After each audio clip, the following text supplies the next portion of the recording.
Hello, friends, and welcome to episode number 96 of Nostalgia Talk. I'm James, and before I introduce the guest, I have some things that I have to plug. Over the summer, I worked on a project. Actually, scratch that. I worked on a couple of projects, and one of them is out now. The music video for the song Speeding by a Halifax rapper named Che. My buddy Elijah Bolton was the director for that. Phenomenal job. And I'd like to thank him and my buddies Connor and Lewis for allowing me to come and help out with the music video. It's now out. If you go to Schwing Entertainment on YouTube, you'll see it. And they also just put out a play that they did as part of a comedy festival here called Who is Robin Hood? I went to it. It was hilarious. Connor was hilarious as Robin Hood. Lewis was funny as the host. They did a great job putting these things together. I'm really happy that I got to be a part of one of them. So congratulations to my friends Elijah, Connor, and Lewis of Schwing Entertainment here in Nova Scotia. Check them out on YouTube. And now on with the show. Joining me this time is Denise Oliver. Hello, hello. Greetings. Greetings, James. How are you? I am well, and you? I'm very happy to have you here. I'm happy to be here. Thanks for having me. You're welcome. And a lot of my friends were very happy when I announced this. And the reason for that is because, as I always say, for those of you who don't know, Denise is an actress, voice director, and voice caster who you might know best as Rosabelle, one of the former mascots of Treehouse TV here in Canada. And that's where a lot of my friends were super excited, like, oh my God, Rosabelle. And in addition to... Go ahead. Go ahead. No, I don't want to... Well, Rosabelle lives in my heart forever. And in behind you. I know that none of the listeners can see it, but I can. There's a big Treetown shrine there. Yes. Songs and stories and fun. Treetown. Treetown. Songs and stories and fun. Treetown. Yeah. And in addition to that, as I said, voice actress, she did Maurecia in Wayside, Kitty Co in Sidekick, and also was involved in shows such as Garage Band, Cyberchase, Esme and Roy, and Mysticons, and also has done voice directing and voice casting for a lot of local projects. That's right. I wear many hats. So to kick things off, as you said, you wear many hats. How did you become interested in acting in general? You know what? I think it was just part of my DNA, honestly. I was born into a family of entertainers in the way that my grandmother played the piano and my uncles played the piano, and my grandfather loved to sing and entertain people. And so when our family got together, there was always a lot of laughter, a lot of silliness. I like to say that I come from a long line of goofballs. And so it's just always been like humor, bringing joy, entertainment, having a good laugh, and music was always part of my life growing up. And my parents at a very young age introduced our family, us, my sisters and I, to theater and entertainment that way. And so we were very, very lucky to have been exposed to a lot of different mediums of performance, whether it be in my grandparents' living room, us kids putting on shows for anybody who'd be willing to watch, or even the unwilling participants, they'd have to sit through it anyway. And then, experiencing live theater. I don't know if you know this, but I'm originally from the East Coast myself. Oh, wow. I was born in Antigonish. Oh, wow. Whoa. Surprise! So you're actually the third person I've had on this show who is based in Nova Scotia. Well, from Nova Scotia, rather. I've had Ron Doucette. I don't know if you know Ron. Okay, yeah. Yeah, he's an animation director. He worked on Johnny Test, Delilah and Julius. I worked on a couple of projects with him. And the other one I had on who was from Nova Scotia and still lives here is Terry Angus, who was on Fraggle Rock. Nice. Well, see, I was born in Nova Scotia, but we didn't live there very long. I was still I was a baby when we moved away. My parents were originally from New Brunswick, but then we moved to Charlottetown, PEI. And I think Charlottetown was probably my first experience in theater because my mom would take me to see the previews for Anne of Green Gables, the musical, at the Confederation Center for the Arts. And so, when we moved back to New Brunswick, eventually we ended up with seasons tickets to TNB, Theatre New Brunswick. So that's how it started for me, was being just, you know, being given the opportunity to experience performance in all of its facets. And I was in the children's choir in my elementary school. And when TNB would do their annual musicals, and they would tour usually around the holidays, they would have a musical performance and they would tour to the different communities. They would use the local children to play the chorus and the children in the touring company. So, you know, I was from Edmundston at the time, and so when they would come to Edmundston, we'd be rehearsing, we'd get the songs ahead of time, we'd practice them, then we'd get a dress rehearsal with the cast when they arrived, and then we'd be in the performance that night. So I got to perform in a couple of their shows as well, Hansel and Gretel and A Christmas Story. So, no, A Christmas Carol, not A Christmas Story. That's a different show. Yeah, A Christmas Carol. So as soon as you said A Christmas Story, I was going to go, you'll shoot your eye out. You'll shoot your eye out. Ah, come on, guys. Yeah, that's a good one. That's a classic. But no, A Christmas Carol. And so that's where my love of performance, entertaining people, bringer of joy, was born in me. My father was an absolute ray of sunshine, goofball, funny. Like, he was just the greatest. And so I think hopefully I got just a little bit of my dad going on in me there. Well, you definitely are a very bubbly person. I know I've only known you for like 5 minutes, but Yeah, I've got a lot of energy. I'm quite animated, as they say, which, you know, lends itself well to following a career in animation, I guess. sort of gives a whole new meaning to the Treetown theme song. Doesn't it? Songs and stories. So I've had a lot of people come on this show who have done regular, like, traditional screen acting or voice acting.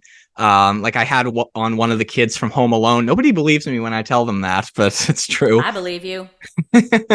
And one of the things that always gets brought up, of course, is the love of theater, like in your case. And that makes me wonder, apart from doing just like the theater productions with Theater New Brunswick, did you ever do school plays?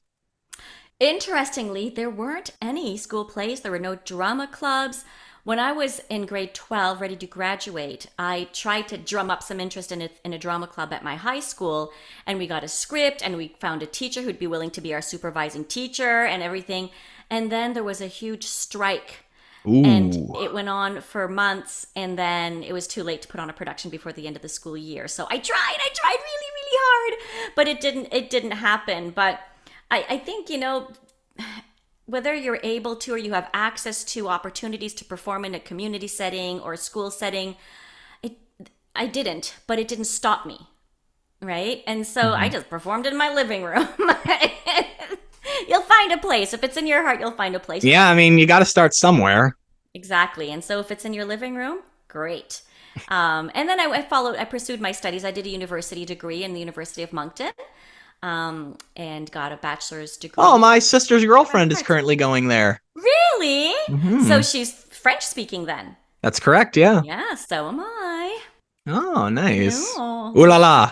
Ooh la la, yeah. Interestingly enough, I'm actually part French Canadian. I got a lot of relatives in Montreal, because that's where I'm actually part French Canadian from both my parents' side. My grandfather from my dad's side was born in Montreal, and my grandmother from my mom's side is from Clare, in a little bit farther west. Just down the road. Oh, from Clare, New Brunswick, or Clare, Nova Scotia, near Yarmouth. Oh, okay, because there's a Clare, New Brunswick too, and I'm like, that's not too far from where I was raised, but yeah, no, different Clare. So yeah, that's a long-winded way of saying that from my childhood, it's just part of my DNA, and here I am today. Were there ever any performance opportunities when you were in university? Because I studied theater and performance, we would have like different showcases every semester, and we'd have a big production at the end of the year. So yeah, so there were a lot of opportunities for performance in there. Yeah, it was great. I really enjoyed it. Yeah, it was fun. So do you remember your first ever like professional gig? My first ever professional gig would have been with TNB. And that was it? Yeah, it was Christmas Carol. And I had one line of dialogue where I had to come in and I think it was like extra, extra, read all about it or something. Like I had to sell a newspaper and I was a little newspaper boy, and they dressed me up in a little boy's costume. With little knickers and a little vest and a little button-up shirt and a little newsboy hat and everything. And I had really long, thin blonde hair. And my mother says she remembers sitting in the audience and seeing me walk on stage to give my line of dialogue. And I had one long strand of hair hanging out of my hat. It's not going to fool anybody. Look at my hair. And the funny thing is that, like, the child's mind. I remember my mom picking me up at lunchtime and I came out and I was looking so sad and upset. And she's like, what's wrong? She goes, they're making me play a boy. I wanted to wear one of the pretty dresses because they all had period costumes and fluffy dresses and I was in a boy's costume. But that's because they gave me a line of dialogue. Looking back now, it's probably because I was fluent in English, because Edmundston and the school that I went to was a French school. And so I figure it's probably because I could speak English quite fluently. Unlike some of my classmates who could speak English but were heavily accented. So Yeah, I'm not really good at French speaking, honestly. Like I remember going to Quebec City to see Simple Plan, who's my favorite band ever, and I actually had a backstage pass, so I got to chill out with them a bit. wow. And I was in line to meet their lead singer Pierre Bouvier, and there were two other fans close to that were taking a picture with him. They needed somebody to take the photo, and he gives me someone's phone.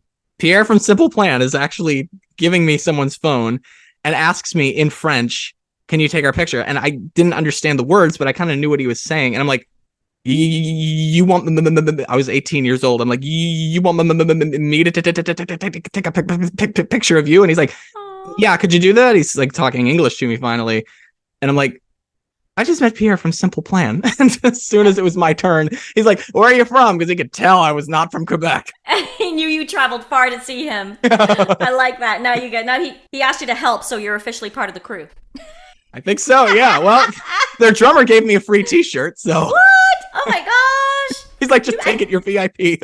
Between the two of us, you're interviewing me, but honestly, I think I should be interviewing you because it sounds like you've done way more stuff in your life and you've met way more people and you know a whole lot more about all of this than I do. I don't even have a mind for things. People say, do you know so-and-so? And I'm like, do I know that person?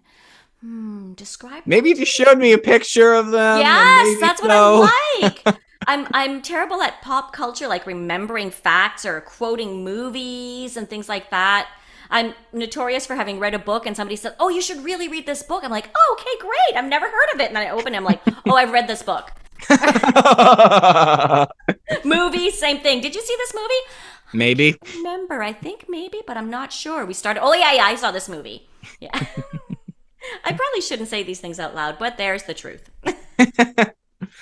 So how did you get involved with being a part of Treehouse? Because like from the start, back in the 90s when it started, like you and all the others, you guys were the mascots for years. Yeah, it's we auditioned. Okay. So I had a friend who worked at YTV.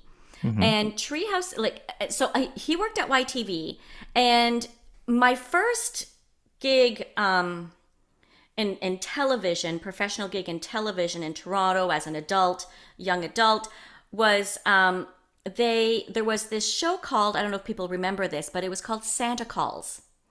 And Santa Calls was an annual live show broadcast on YTV where children could write in and ask for a phone call from Santa. And then Santa would call them at home live on television to ask them what they wanted for Christmas and to talk to them. And so they needed somebody on air, and usually it was Mrs. Claus who did the shows with them, but they weren't able to have Mrs. Claus that year. And so they thought, oh, well, let's bring in an elf, because they needed somebody who could speak both English and French so that they could service the Quebec audience as well. And so my friend said, hey, shout out to Marcel if you're listening. Hi, Marcel. Yeah, exactly. So Marcel said, I know somebody who's bilingual. Denise could do this. And so they brought me in, they talked to me. I had never done anything like this, and it was live TV. So I was like thrown in right into live television where it's like a hiccup, you keep on moving, there's no cut, we're going to take that again. And so I played Denise the elf. And when we were live on air, I'd be like, I'd guide Santa Claus and say, "Oh, Santa Claus, we have Martin from Lévis on the phone." And Santa Claus would say, "Oh, Martin, what would you like for Christmas?" I'd like, "Qu'est-ce que tu veux pour Noël, Martin?" And then Martin would say, "Oh, Père Noël, je veux blah, blah, blah." And I'd be like, "Oh, she wants a blah, blah, blah, Santa. Oh, a blah, blah, blah." So I'd be the interpreter because Santa didn't speak French. And so I did that for 2 years in a row. And then I think the show was canceled after that. But that's when Treehouse was born. And from that, I'm definitely making a note to look this up on YouTube. I don't even know if it's there. If you find it, please send me the link, okay? I will. It was called Santa Calls, and it was just such a delightful experience. And so then these auditions came up for this new digital network called Treehouse TV that was launching, and it was a fully preschool 24-hour-a-day network. And they needed on-air hosts to fill in the gaps between the episodes because the episodes weren't long enough to fill up a full half hour. And plus no commercials. Okay, because there were no commercials, they weren't long enough. Yeah. So we were the commercial break fillers. And so I auditioned and there were a whole bunch of people there. And so we did the first round of auditions where we went in individually in front of everybody. Then they shortlisted and people who were asked to stay could stay and do the second part of the audition. And that's where I met Kathleen LaRue, who is Tansy. Mm-hmm. Yeah, just for the listeners who have never heard of this Treetown thing, as Denise said, it was for a network here called Treehouse TV to kind of fill the gaps. So she played the human character Rosabelle, who had a human best friend, Tansy. I kind of rewatched a little bit of Treetown getting ready for this. It was the first time I've seen it in ages. And I'm just kind of like, oh my God, I remember when they talked about this. I remember them with that person. There's such nice memories for me watching Treehouse when I was a kid. And they were the only humans that were doing this. There was a ball, Osbert Plunky. Plunky. He's right behind me. I don't know if you can see him. I have to move my microphone. Do you see him? There he is. Oh my God. There's Osbert Plunky.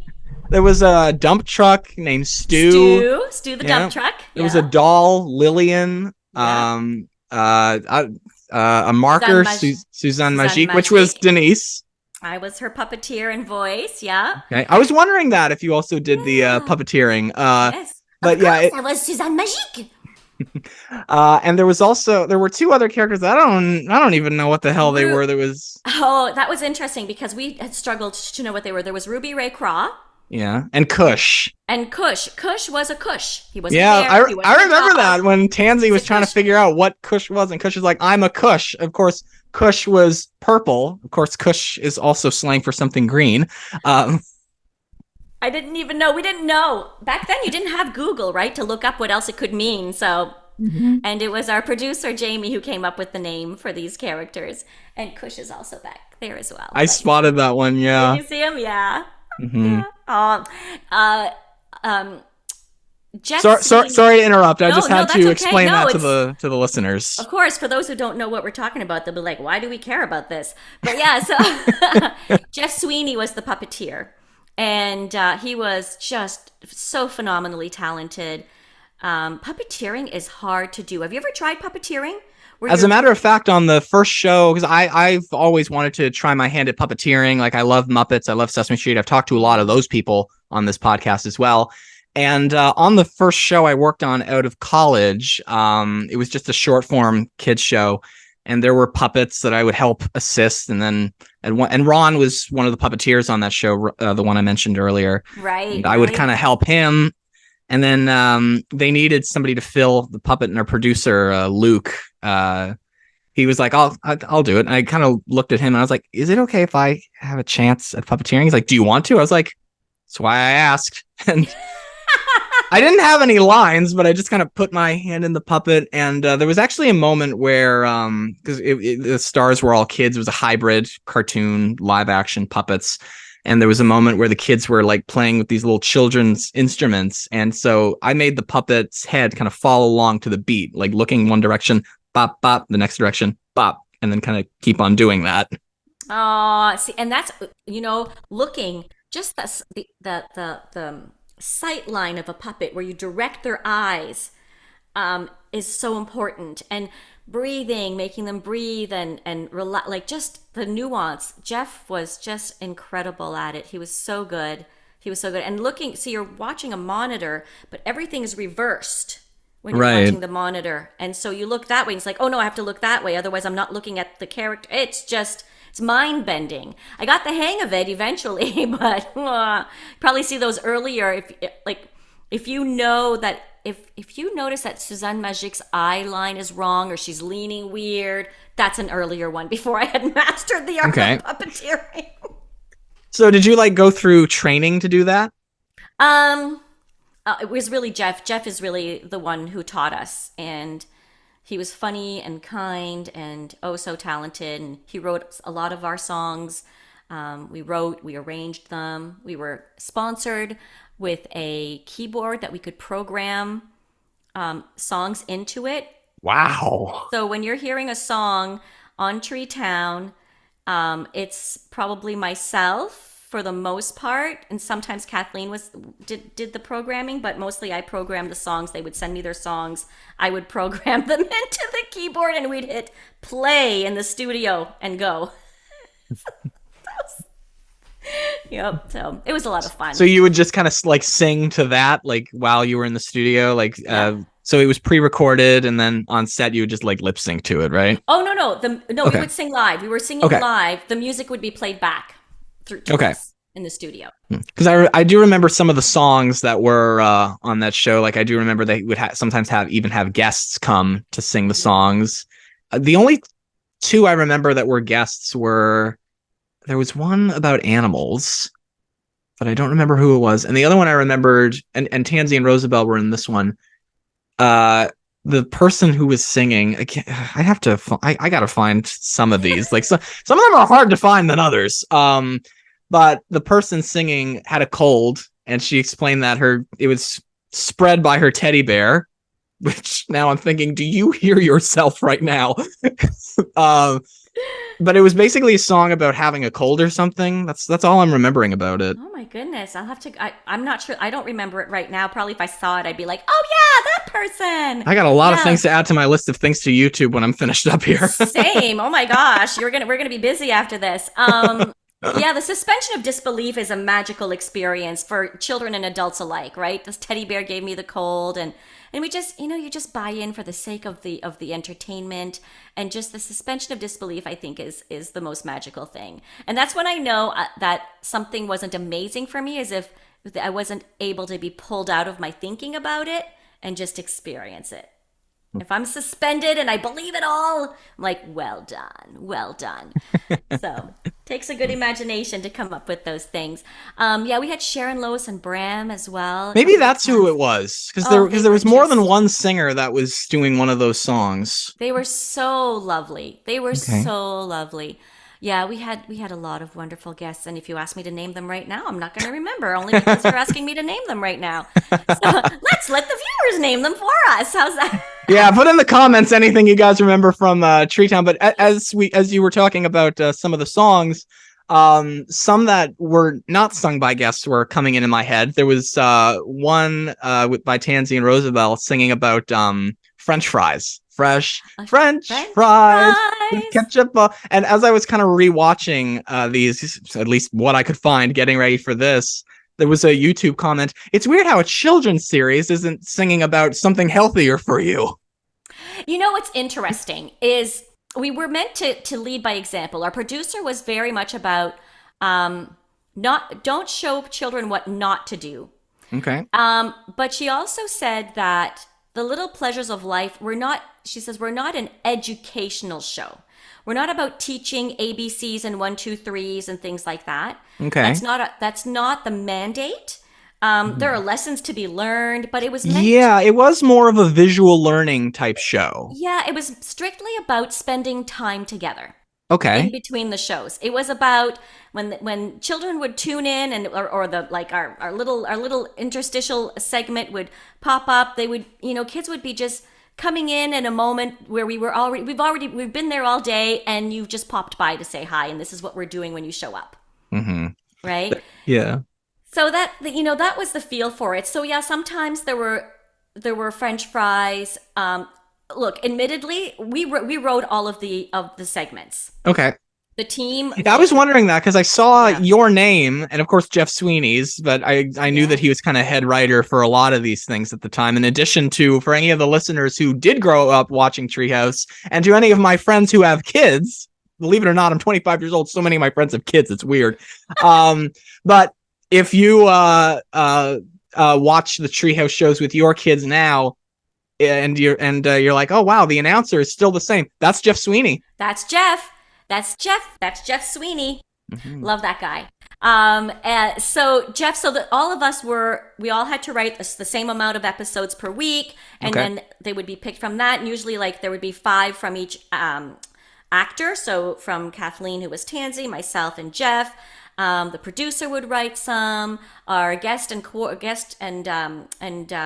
show coordinator would sometimes write some. Occasionally, we'd have interns that would come in from their film and TV programs. We'd get to write one here and there. So that was really fun. We loved that. And so, yeah, it was mostly written mostly, not all, by the 3 of us. Okay. And so, all of this to say that if you see episodes with brownies and cookies, and we were like, or Tansy stealing the cookies and being like, oh wow, I remember Rosabelle saying, the one you touch, the one you take. And then Tansy just decides, I'm just gonna take them all. Yeah. Oh, okay. Yeah, Tansy, very naughty. But we would typically write those codes, be like, what can we get them to buy us so we can eat for the props? And then that's what it was all about. Sometimes we're like, oh, let's get some brownies in this week's shooting. Let's get some brownies in there. So then that would be part of our props and be like, brownies, yay! Or purple stew. Purple stew, yeah. Which now has a life of its own. It's so funny. Like I have a friend who lives close to me who's a preschool teacher. And I said to her, I don't know if you ever watched Treehouse with your kids, but I'm talking to one of the old mascots of Treehouse, and I showed her some pictures. She's like, this is not ringing a bell at all. And so I showed her the Purple Stew clip. She's like, I've heard that before. And I was like, wait, what? There's just something about that song. Any person that I run into today, like, I don't get recognized a lot anymore because we're not on air anymore. And the children who watched us don't make the connection between Rosabelle and a human actor. That doesn't jive. Mm-hmm. And so, but there's Purple Stew.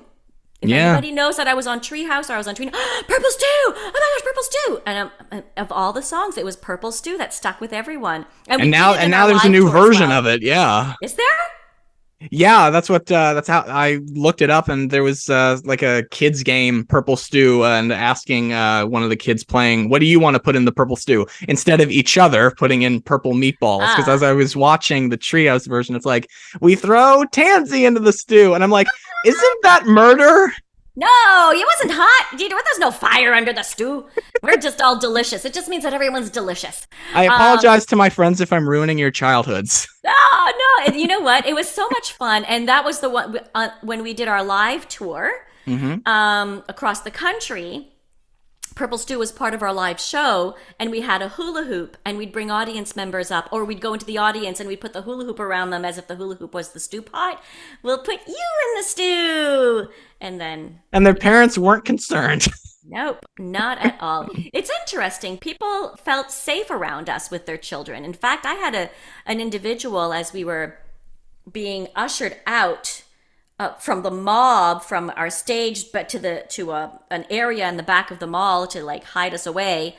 And inevitably, a huge crowd would just get up and run and follow us, try to take pictures and everything like that, which was really lovely. But we couldn't stop for safety reasons, not for ourselves particularly, but large crowds and small spaces where they weren't supposed to be. It was like against fire codes and all that stuff. So we knew we had to keep moving. So it wasn't because we didn't want to meet people. It's just because we knew we had a responsibility to keep the audience members safe. But there was one time where we were quickly, oh, bye, oh, thank you, bye, bye. And this person, like, jumped right in front of me and handed me their newborn baby to take a picture of this newborn baby with me. Well, that's cute. It was adorable, and I love children, and I had a lot of experience holding babies because I was very like involved with my nieces, whether they liked it or not, because I just loved them so much. But I was thinking, you've just handed me your infant. You don't know me personally. You don't know if I've ever held a baby before. I guess they thought you were trustworthy. But that's the thing. People trusted us, and that was a nice feeling. Of course, I was just like, oh, little baby, oh, I love it. But yeah, so I had kind of a similar experience last year. I don't know if you'll believe this, but I still go to see the Wiggles when they come in town, just because it was just such a part of my childhood. So when they come in town, I'm like, okay, I'll go, even though it's not the OGs. And I've seen the OGs when I was younger, but it's the same music. And last year I went, and I'm leaving the venue, which is the Rebecca Cohen Auditorium in Halifax, and the side door is wide open, and there's the Wiggles like getting ready to take off. So I just kind of stood right next to the side door. I'm like, "Hi guys," and got some photos with them. Aww. And as soon as I was nearly headed out, I was like, "Thank you guys. I know you guys are busy. I really appreciate it." And on the way out, this parent stops me and is like, "How'd you do that?" I'm like, how did I do what? And they're like, "How did you get them to take a picture with you?" I'm like, "I asked." And she said, "Well, what if I wanted them to take a picture with my kid?" I'm like, "Use your words. The worst thing they can say is no." It's not that hard. That's so funny. I found I've very rarely encountered anybody who is known in any way that's been rude or unkind. And I think it kind of goes with the job, right? Mm-hmm. Like, if you have fans, why would you want to be rude to somebody who appreciates the work that you're doing? Exactly. Right? Yeah. Right? I just always try to approach it with gratitude. I love that. So moving on from Treetown, was voice acting something you always were interested in? Oh, interestingly, Treetown is what introduced me to voice acting. Okay. Strangely enough, it's not something that I ever considered. When I watched cartoons, I never thought, oh, there's a human behind that voice. Again, suspension of disbelief. I have an incredible imagination, so I can just believe that. It's so funny. One of my previous guests, actress and voice actress named Tania Gunati, she's done a lot of work with Disney Channel. I asked her that, and she had the exact same answer. Really? Oh my gosh, that's so funny. Yeah, she was like, I was watching, and I was like, there's people behind this. And I was like, what do you think? Cartoon voices grow on trees? I just thought that the drawings talked. But so what happened is that there was a period of time where Jeff wasn't I don't know if he was sick. I think he got like pneumonia or something at one point, because we wrote a lot of episodes, like segments, where it was Stu the Dump Truck, and I did Stu the Dump Truck puppeteering and voicing, because it was the kazoos and all the whistles. It was like this strap. So that's how that's done. Yeah, it's like, it was literally a contraption that Jeff actually built Stu the Dump Truck. And he built this contraption that had like kazoos and whistles and things that would literally like... Because as I was rewatching it, I'm like, how does a human do that? Yeah, he would be like... and just whichever instrument he could get, and it was like just all in a line, and it would sit on the shoulders, around the neck. Mm-hmm. And so he wasn't there to voice some of the promos, so they asked me to go in and voice the promos. And that was my first time going into a booth to do voice acting, because I did it in my Rosabelle voice. So I'd been in a studio before. Recognizable. Music, but yeah, exactly, right? But it was, I got in there and it's like, coming up next on Zabooafoo. And I was like, ooh, I like it in here. I don't want to leave. So when our contract at Treehouse ended, I was like, that's it. I'm done. Voiceover is for me. But then it was really hard to get in with an agent, because there wasn't a lot of value put into being a clown on television. I was told by an agency that was very well known for representing voice actors in the city. I'm like, I'm totally going to go to them. They can hear that I've done voices. I've been working on this show for years. And I was told by them that you should just, do children's birthday parties. Since you're a clown, you're not really an actor. Ouch! And yeah, it was hard. It was hard. It was hard to Oh, find my footing coming out of there. that's a stab. It was a bit of a stab, but you know what? Like I Oh. had some learning to do, and it was just people who knew what I was capable of would invite me in for auditions, and slowly that's how I got started. And then once I had a bit of a reputation as a voice actor, I I was it was suggested to me that I reach out to my current agent to see if they'd be interested in representing me, and they were, and I love my agent. Amazing. And so that's how I started voice acting, was because Rosabelle introduced me to it. So So your first like ever voiceover gig was Rosabelle. 100%. Yep. Mhm. Do you remember your first voiceover gig outside of that? Outside of Rosabelle, Yeah. yeah, it was a show called Spy Academy, Mm-hmm. and it was a game show for kids.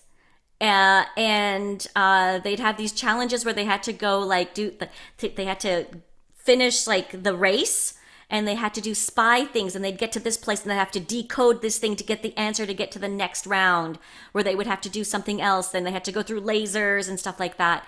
And there was a host, a human host, and then there was an animated kind of 3D-ish eyeball, like kind of mechanical eyeball named Iris, who would give like the report of what was going on. So Team Blue is now in the na na na na na na. What's gonna happen when we come back from the break? We'll see. And then so I would be kind of doing the play-by-play, and so that was my first foray into animation. Yeah, I love Spy that. Academy, I love that's Iris. Like that's just such a typical name for an eyeball eye. name. Yep. Mm. Going back to Treehouse, it makes me think of a show that I used to watch that was on Treehouse. Iris the Happy Professor. I don't know if you know that I one. remember. Yes. Yeah, one of my previous guests was Tim Gosley, who was on that show. Aw.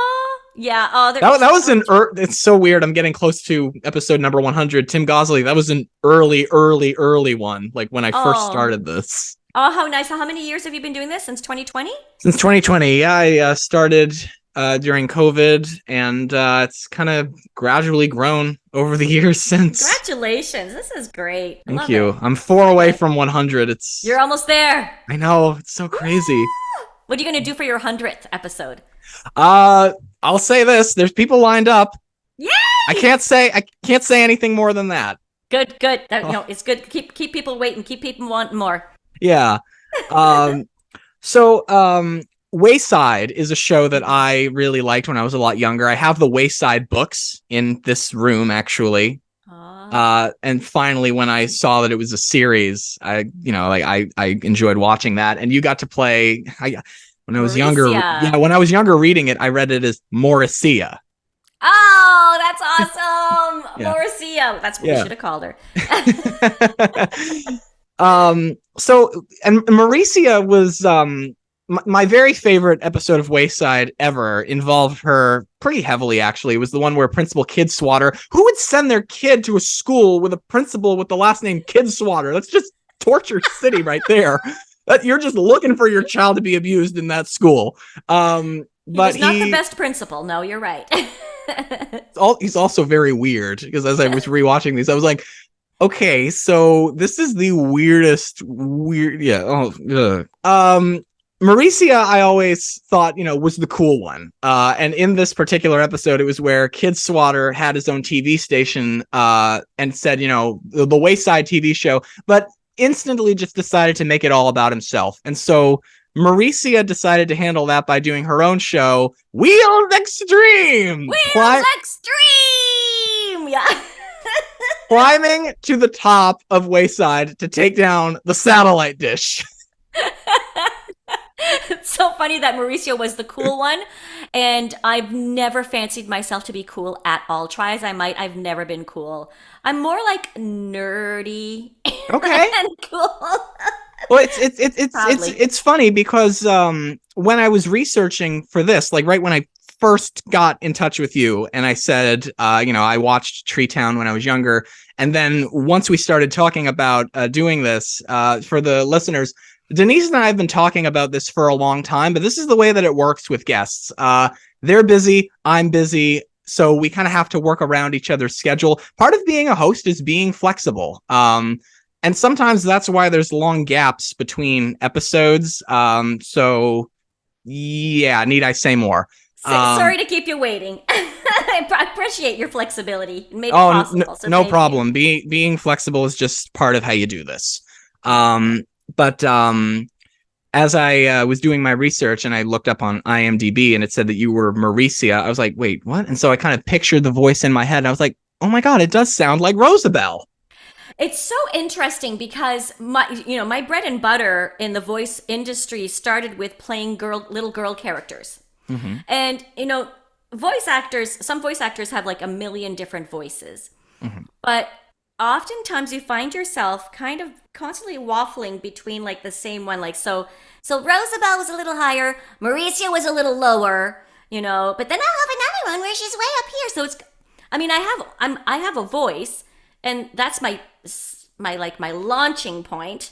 And so it's just ranging, a little up, a little down, a little rounder, a little tighter, a little, and so I would find myself auditioning for things and they would say, can you make her sound a little more like Maurecia? Because I kept going like, I have to sound different so they know I have other voices, right? Can you make her sound a little more like this? And I'm like, yes, I It's like if you ask Megan Mullally, can you do your Will and Grace voice? There you go. Exactly. So, for a long time. And so I booked a lot of little girl roles.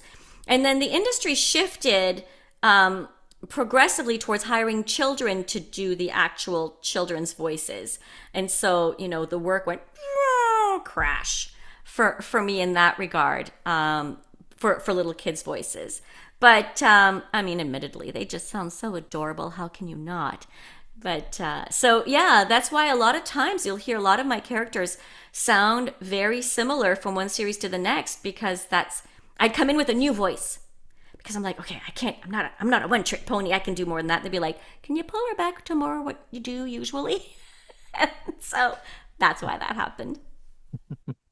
Another show that a lot of people recognize your voice from, and a lot of people in the comments on Nostalgia Talk's social media when I announced this were talking about this show, Sidekick, where you got to do Kitty Ko. I remember when Sidekick was new. I thought that the characters on that show were like such badasses too. Like, oh, that show was so much fun.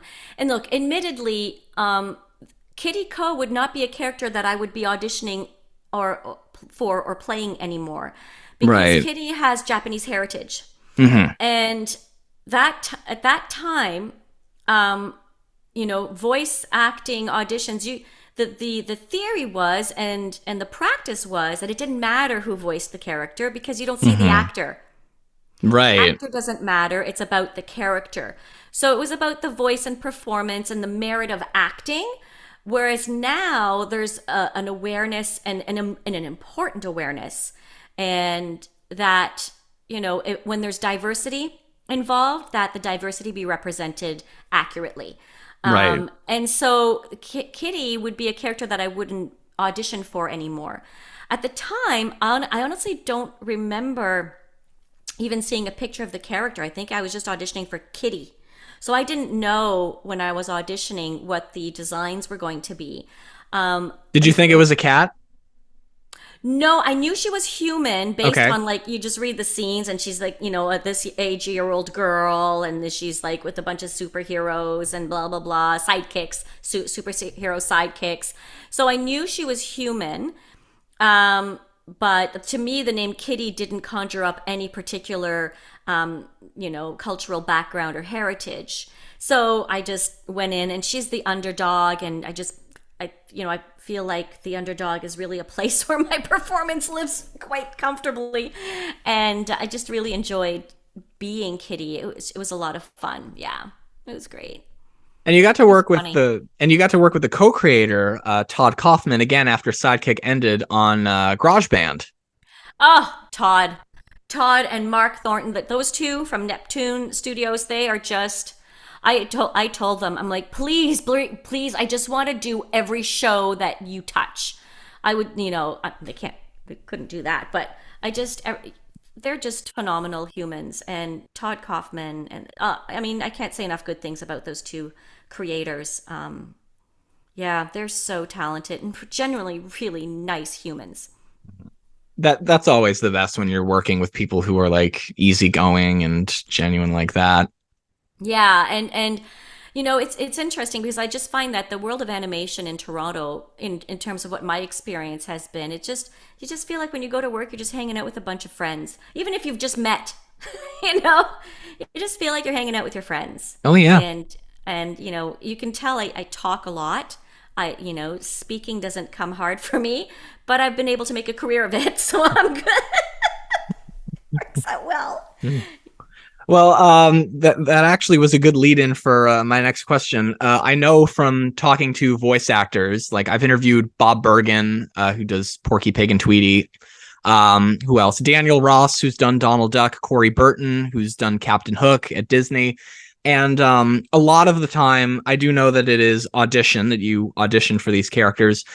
Corey mentioned to me that sometimes he just gets asked, can you do this character? We think you'd be good at that. And that's sort of how on the first show I worked on, because it was also animated, that's kind of how I got to do voiceover for the first time. I was originally going to do a scratch voice for this character, but I read the script and I'm hearing the scratch voice that I wanted to do in my head. I'm like, why don't I just show them what it is that I feel like it would sound like? And so I did that, and they're like, okay, you got the part. And What is this show? Where can I see it? it's on Cartoon Conrad's YouTube channel. Cartoon Conrad is studio Cartoon here. Conrad. I know who they are. They animated Dennis and Me. Okay, cool. They're animating Giselle's Mashup Adventures this season. Okay. I've directed those series. It was so much fun. Oh my gosh, I love them.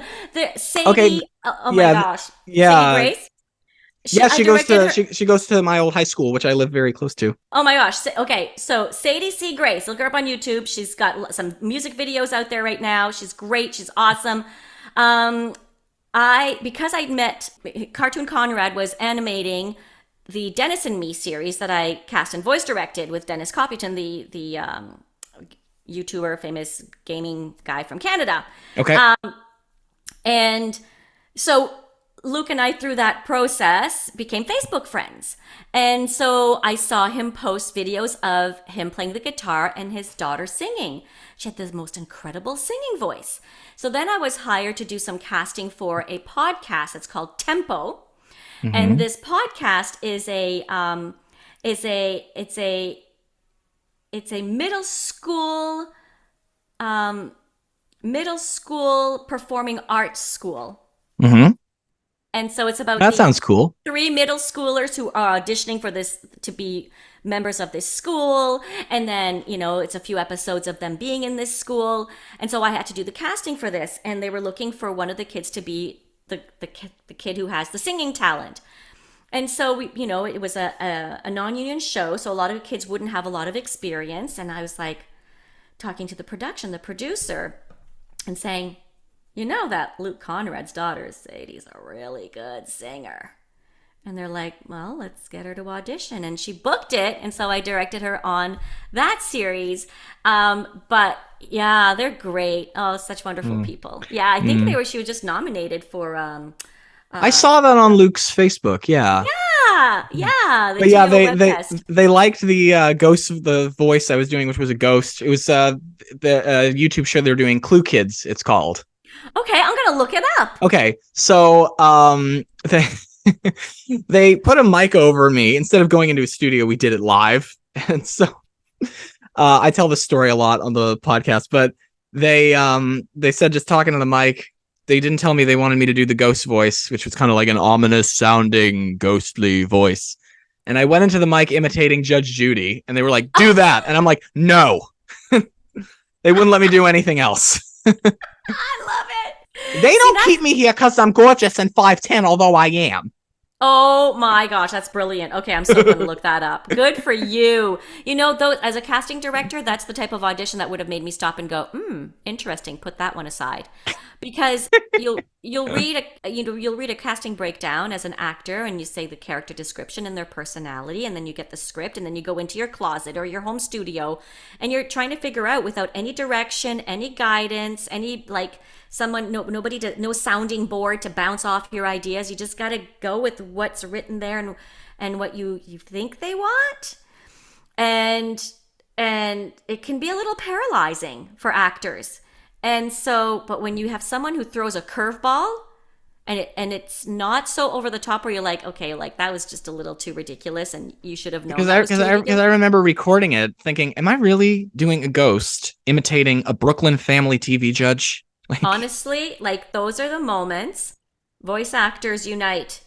Throw your best shot the way it's described, but always do one, like, just do a wild card. Do it your way.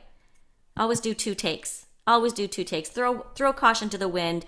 Be unafraid, untethered by the descriptions. Just go for it. A little touch of improv. Don't rewrite the entire script and go off on tangents. That's going to make the casting directors and producers have to listen to a 5-minute audition that should have lasted 30 seconds. But yeah, have fun with it. Mm. And that's what you did. And look, it stuck and it made it interesting. Yes. Mm-hmm. So, like in the case of like, hey, we got this person who's really good at what they do. Do we think maybe we could give them an opportunity? Does that ever happen for you? So that's what we refer to as paper casting, where Okay. you just get a call where you're just booked. Where either the voice director or the casting director is just so told, like, just can you just pull people? We're not going to run auditions or anything. And then you just get the, hey, are you free on this day? You're booked for this role. I'm like, did I audition for that? They're like, nope. I'm like, great, yeah. So we just think you're good at it. yeah, and that will often happen as well if you're already playing another role on the series. So, on Dot or on Rosie's Rules, where I played moms on both of them, occasionally they'd have me play the little old lady coming in for service or something. So, they're just like, she's got like 3 lines. Can you play this character? Sure. How do you want her to sound? Work her out in the booth, and there you go. You've got your 3 lines. So paper casting does happen. It used to happen more. The children's media industry, I don't know if you're aware, but it's basically taken a bit of a nosedive in the last few years. Mm-hmm. And so there isn't a lot of work. And therefore, just there's not a lot of opportunities. So there's not a lot of paper casting going on. I was Because it's so competitive these days, too. There are a lot of people. Well, the pandemic also, it used to be like you were a film and TV, and occasionally film and TV people did voice acting, but usually the voice actors would occasionally do film and TV. Not that they didn't do both, but it was almost like you kind of were involved in one or the other with a few bleeding in between. But when the pandemic hit, animation was the only medium of performance that survived the first, lockdowns. Mm-hmm. Because we all started working from home. Everybody just got a microphone and a booth, a couple blankets, and, Bob's your uncle. We were set up within 2 weeks, 3 weeks, we were back to recording episodes. Whereas film and television, theater, all of that shut down. Mm-hmm. And so then you had a huge influx of the film and television and theater people who were looking for work. All their work had dried up. And so there was a huge influx of talent. Which is not a bad thing. This is merely an observation. I don't want this to sound like a complaint. It's merely an observation. I'm not taking it as a complaint. It's true. Yeah, it's just how it was. And so I did a casting gig a few months ago where I listened to over 900 auditions. It was quite heavy, and this is for an animated pilot, not even a full series. It was just one episode to see how it lands and see if broadcasters will pick it up. So, there are a lot of people throwing their hat in the ring, and you'll often see the same voices popping up because there's a disparity in skill level. Mm-hmm. And it's okay. People have to get their experience somewhere. Everybody That's has right. to get their shot. Mm. So yeah. I don't know. I feel like I went on a tangent and I don't know what the point of it was anymore. Did I hit it? I'd say so. Okay, good. So another show that you worked on is Cyberchase. Yeah, so I was mostly a guest Right. on those ones. Like those were paper cast. So Cyberchase, I would say almost all of my characters on Cyberchase were guest roles that were paper cast, I think. But yeah, I was so glad to be cast on Cyberchase. Like Inspector Gadget, Arthur, My Little Pony, those were like bucket lists for me, right? Like getting on those episodes, getting an episode or two out of those shows was so phenomenal. I was just, Total Drama, 16. I did one or two Love episodes. those shows too. Right? But those were like, I want to play a role on one of those shows. Like, and so even if I had like 5 lines, 9 lines, 3 lines, good enough. I did it. Bucket list, check. That's awesome. So, moving on from the acting side of things, how did you become a voice director? Like, how did you get introduced to that? Interestingly, it's not something that I was trying to do. Like, I wasn't applying for jobs or anything like that. My career has always been very organic. It's like one foot in front of the other, and whatever happens next, you just go with it. And Yeah, so, show business. right? So, my kids did some voice acting when they were little. And so I got to know some of the parents. I'd be in the waiting room while my kids recorded, and parents would ask me like, "Oh, my child has an audition. Do you have any advice?" And so I would give, help them out a little bit. And they said, "Well, you should start coaching kids." And I was like, I don't know. They're like, "Yeah, no, we really need that resource because as parents, we don't know how to teach them how to do this." And so one mom, she said, "If you do a workshop, I'll fill it for you." And I'm like, Wow. all right. So I You got a literally, backer. I did. Yes, Laura Barnum, if you're out there, shout out to you. So I overnight created a website, stayed up till 5 o'clock in the morning. I'd never designed a website in my life. I didn't know what I was doing. So that's why I was up till 5 o'clock in the morning doing it. But, and then I created this workshop and she filled it for me. And then I did a few more workshops after that. And then word got around that I had, skills working with children. I love kids. And so then directors would suggest me to productions if a child was on a show and they were struggling to learn on the job. They would have me work with the kids before So they're you mostly recording. just like voice direct for kids. So the coaching was focused primarily on kids. And so I would Okay. work with children and prepare them for the recordings if they were struggling because there's not enough time in the studio to take your time. We need to get through, we need to get these lines, move on to the next actor because we have to finish at 5 o'clock and we have to get this episode recorded. So I would prepare them so they would go in more prepared for their recording and therefore they'd be able to get through it. And it was a more positive experience for the kids because I don't want children's television to be made at the expense of children. This should be a fun experience, right? Absolutely. So when it stops And it being is fun, even for the adults, it is a fun experience. right? And so I always say this is my philosophy. If we're not having fun, we're doing it wrong. Exactly. And so Even if it's not kids TV, like for all the shows I work on, I'm here because I want to be here, and yeah, I'm doing my best to enjoy the fact that I'm like I talk to a lot of my friends from high school, and so I try hard not to brag about it, but one of my friends was like, "Look at you now! Look at how far you've come since high school. You've basically been doing everything you've wanted to do since I've known you." that's the beautiful thing. And we have to keep dreams alive. I think that it's so easy to be a dream killer in this industry. Yeah. And especially when it comes to children. Children don't understand when they audition for a show and they book the Or gig and they sign even the adults contract. who are newcomers. Like that's The commitment is real. Like there's a whole machine that happens after you walk out of that booth that is on a timeline and deadlines and deliverables and so kids don't understand that and they shouldn't know that because it's not their responsibility to carry that on their shoulders. They're just little kids.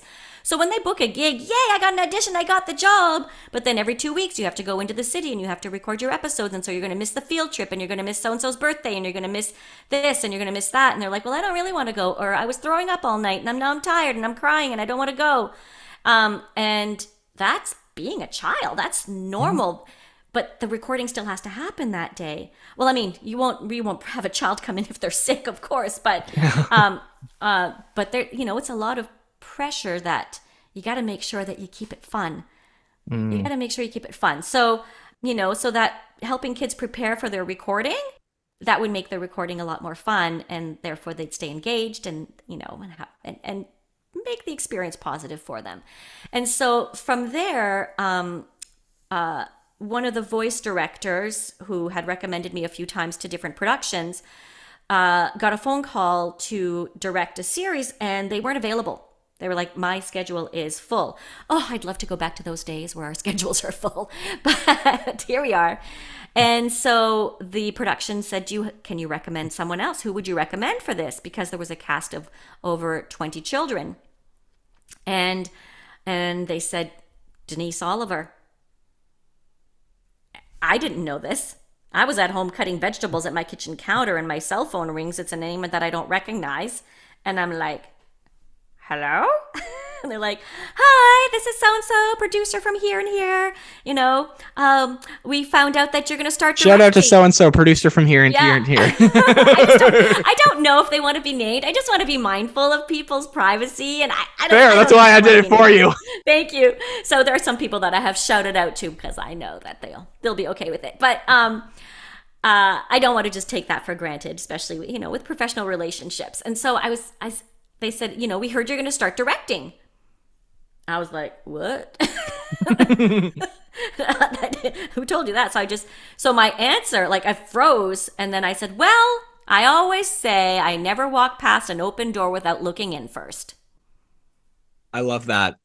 That was my response. I love that. That reminds me of something my dad always says. I'll hold doors open for you, but you have to be the one to keep them open. Ah, that's beautiful. I wish I had a paper and pen. I'd write it down. I'll send it to you. Please do. I think that's lovely. Shout out to my dad. Shout out to your dad. So that's how that started. And so I directed that series and then got another call to direct that series, another series, directed that series. And so it's just kind of like slowly, gradually, people finding out that I'm a voice director. It wasn't about me reaching out and sending resumes and say, hey, I'm a voice director now. Hey, hire me. Hey, hello.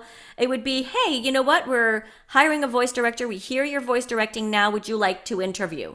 I'd be like, sure. Or could you voice direct this series? Sure.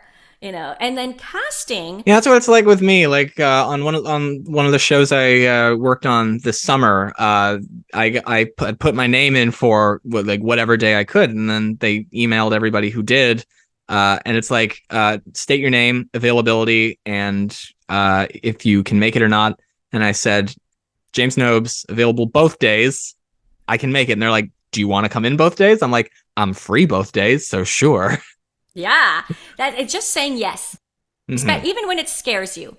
And I was lucky that the voice director who had recommended me, and I'm going to shout her out because she's phenomenal. Hello, Merlan Ridley. She mentored me. She was phenomenally supportive. She's a dear friend. I think she's an incredible human being. And so, I had a lot of support. Because I was nervous because I had coached kids. And so I was comfortable helping support an actor with their performance. But in terms of writing down the takes and running the room and, scheduling the actors and how many minutes per actor and how, I was like, I don't know how you do that. And she's like, I'll tell you. I'm like, well, thank you. So I'm big on paying things forward.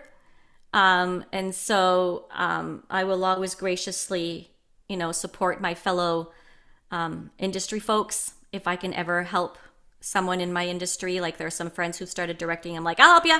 What do you need to know? And you know what? I believe in karma. What goes around comes around. Absolutely.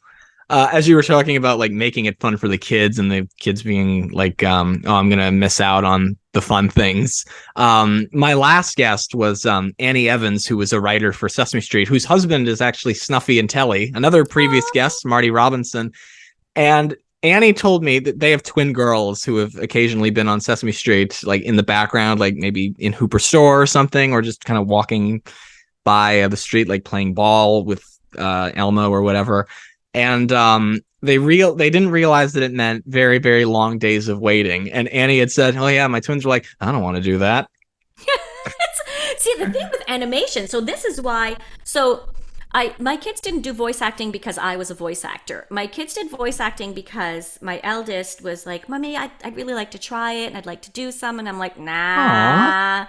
nah, you're good. Wanted Nah. to follow in your footsteps. Well, it was, it was a nice thought, but I also knew what the commitment was for the children.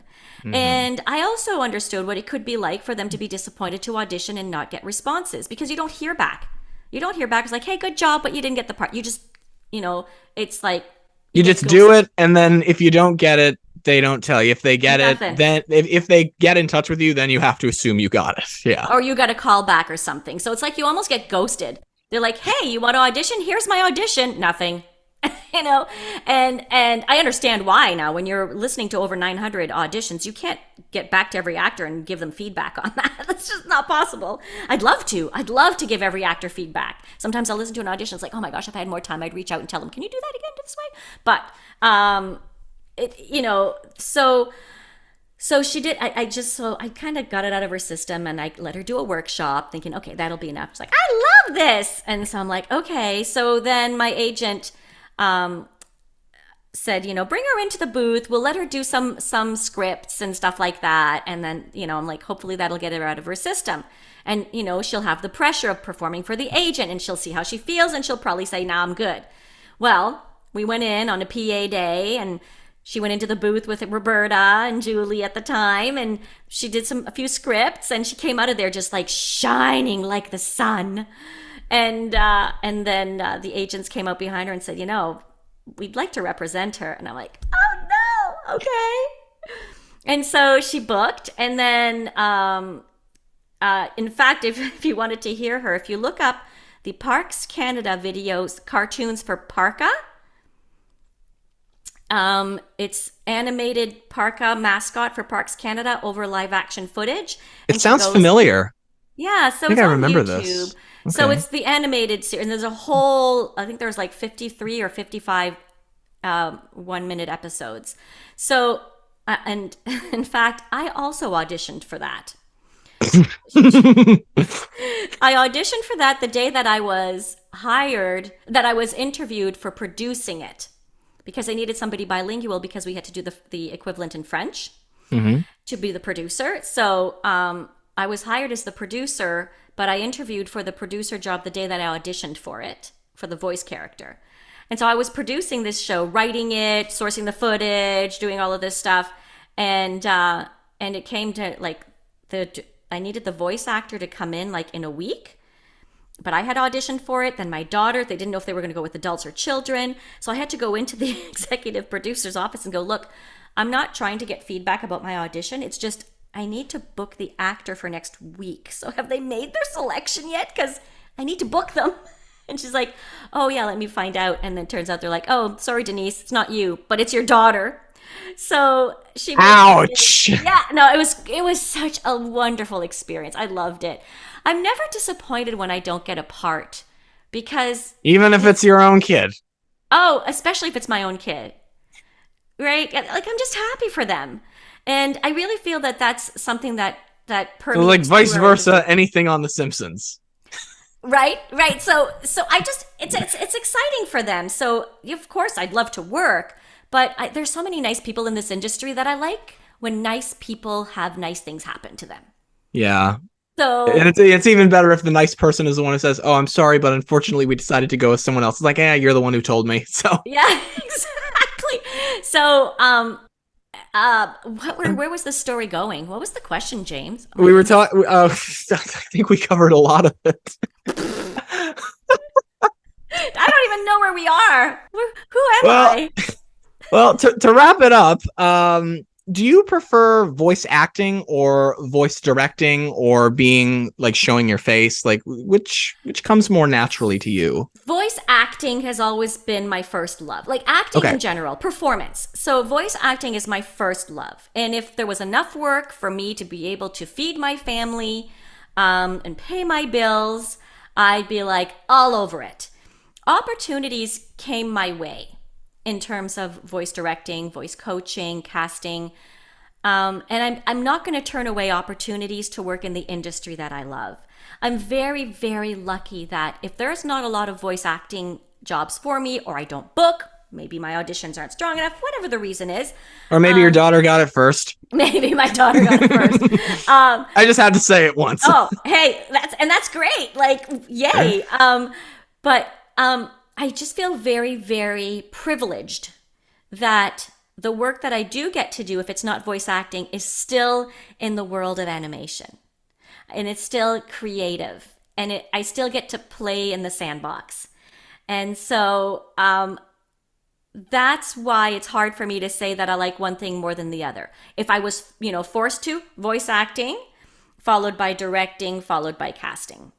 Casting came as a byproduct of voice directing, where you get interviewed to voice direct. They're like, okay, we would like you to voice direct, but you also have to do casting. And I'm like, you should hire a casting director for that. And they're like, nope, the voice director has to do the casting. And I'm like, then you get what you pay for. But it turns out that it's a lot of work. Kudos to the casting directors that make a full career and lifetime career out of this work. For me, it comes in little bits and pieces here and there. It's fun. I get to feed my family, and I'm just grateful for every opportunity that I have. I love that. That's great.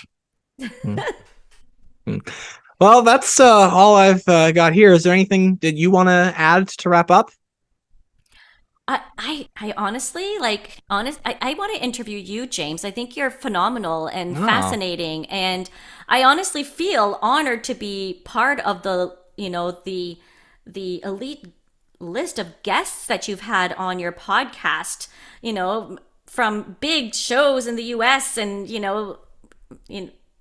what's the word that I should use? My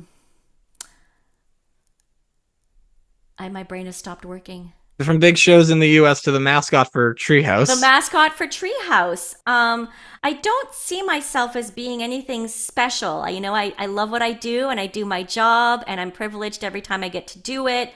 So, and because like I said, when my friends found out when I announced this on Nostalgia Talk social media, you guys know where to go. Links in the description, facebook.com/Nostalgia Talk YouTube and twitter.com/Nostalgia Talk YT. Go follow us for announcements of future shows and whatever. When I announced that I was going to be talking to you, and when I listed off all your credits, again, my friends went crazy. They're like, oh my God, the real Rosabelle. And I'm like, that's right. Oh, hello, all of James's friends. This is Rosabelle. Still sounds the same.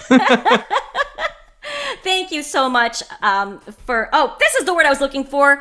Children's entertainment, children's media, children's television veterans. Mm-hmm. And or even people who've just been on sitcoms. Like I interviewed a guy who was on an episode of Friends. He was also a regular on Mad About You. Oh my gosh, I loved that show. That was a good show, yeah. Oh, that was so good. I interviewed Austin Pendleton. I don't know if you know who Austin is, but he was in the movie My Cousin Vinny. He was in Finding Nemo. Oh, see? Yeah, who's Denise Oliver anyway? But thank you for having me on. I'm glad to have met a fellow East Coaster. Woo! East Coast people unite. East Coast lifestyle. Yeah, I've got my sweatshirt. I got my hoodie. Thanks for having me. It's truly been a pleasure getting to know you and chatting with you. And this is my first podcast interview. Oh, that's great. Well, I'm happy to have been your first podcast host. Hopefully there will be more for you. Well, it's been a great start. You're a natural. Aw, thanks. Yeah. Well, again, thank you for coming. Well, thanks for having me. And listeners, like I said, you guys know where to go for updates about future Nostalgia Talks. We're getting pretty close to 100. There's people lined up.